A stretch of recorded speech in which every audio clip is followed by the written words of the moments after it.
Mga kamotor, magandang araw pong muli sa inyong lahat. Ito nga pala muli si Multayog TV. Mga kamotor, ngayon, ang topic po natin ngayon is mag-change oil po ako ng aking motor. Pero ang talagang topic po natin ngayon is kung kailangan ba nating i-flashing o hugasan pa ang ating makina bago tayo maglagay ng bagong langis. Okay kamotor, yan po ang main topic natin ngayon. Kung kailangan ba nating i-flashing o hugasan o pahanginan o ano paman ang ating motor bago natin lagyan ng bagong langis. Okay mga kamotor, tutorial po muna tayo. Bago tayo magpatuloy mga kamotor, i-shout out muna kay Idol Motovlog. Shout out sa iyo. Okay, sa mga supporters ko at sa mga bagong subscriber, maraming salamat po sa inyong lahat. At sa mga bago lang pong napadpad sa aking channel, sana po bago nyo ipagpatuloy ang panonood, wag po ninyong kalimutang i-subscribe, i-like at i-hit na rin po ang notification bell dito sa baba para po updated po kayo sa mga susunod pang mga video. Okay mga kamotor, ito simulan na po tayo. Okay mga kamotor, hintayin ko na lang pong matiktikan o maubos lahat yung langis na laman ng aking motor bago natin sasalinan ng bagong langis. Alam nyo mga kamotor, hindi dapat nang i-flashing or lagyan pa ng kung anong o lalagyan ng crudo o lalagyan ng gasolina o ano pa man na panghugas o hugasan ang engine block na ating motor. Matiktikan lang siya mga kamotor, okay na.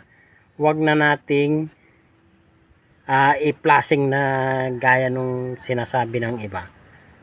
Okay. Kasi alam nyo kamotor, halimbawa nilagyan natin ng crudo o hinugasan natin yung block. Alam po ninyo mga kamotor, sa bandang loob nito is meron siyang mga divider sa loob. Hindi po lahat ng halimbawa inilagay natin pang flashing agad-agaran pong matatanggal yun mga kamotor. May stock at may stock po siya doon sa loob. Halimbawa nilagyan po natin siya ng crudo or ano pa man, gasolina, tapos pinahanginan po natin, mailalagay po doon sa mga divider niya sa parteng taas yung nilagay nating pang flashing. Kahit ano pong gawin natin pang drain o pang bukas sa drain plug, hindi na po yun malalabas ng basta-basta. Hindi kagaya po ng langis na kahit naiwan po yung iba sa loob is at least langis pa rin po siya. Pwede po siguro ang pang-flashing natin is langis din. Kaya lang langis na gaya po na ilalagay din natin pang change oil. Ganun, pwede po pang-flashing yun. Kung talagang gusto po ninyong mahugasan ang inyong makina. Okay.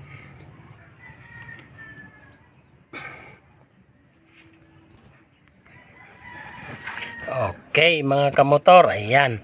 At saka ito nga pala mga kamotor, itong strainer niya, hindi naman kada change oil natin is binubuksan natin ito. Ang purpose lang nito is halimbawa may bumigay o nadurog na bearing o mga babit bearing sa loob o gear. Ito po ay strainer lamang, hindi po totally oil filter siya, strainer lang po siya.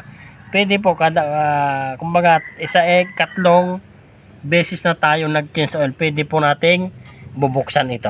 Ayan. Ito po yung pinakang oil strainer niya. Yan po ang in papunta ng oil pump. I-distribute niya po na po dito sa taas.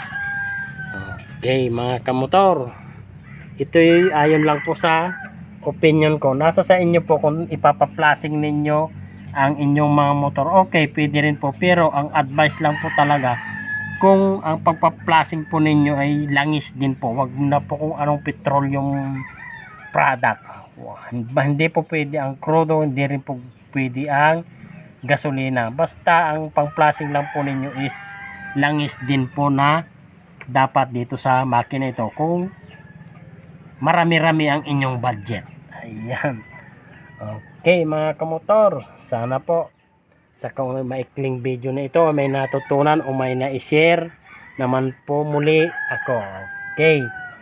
kung may kulang man po sa aking paliwanag, kayo na po ang bahalang dumagdag. At kung may sobra naman po mga kamotor, okay, kayo na rin po ang magbawas. Tao lang po tayo at hindi po tayo nakakapaggawa ng perpektong gawain o pananalita. Okay, maraming salamat pong muli at God bless sa inyong lahat.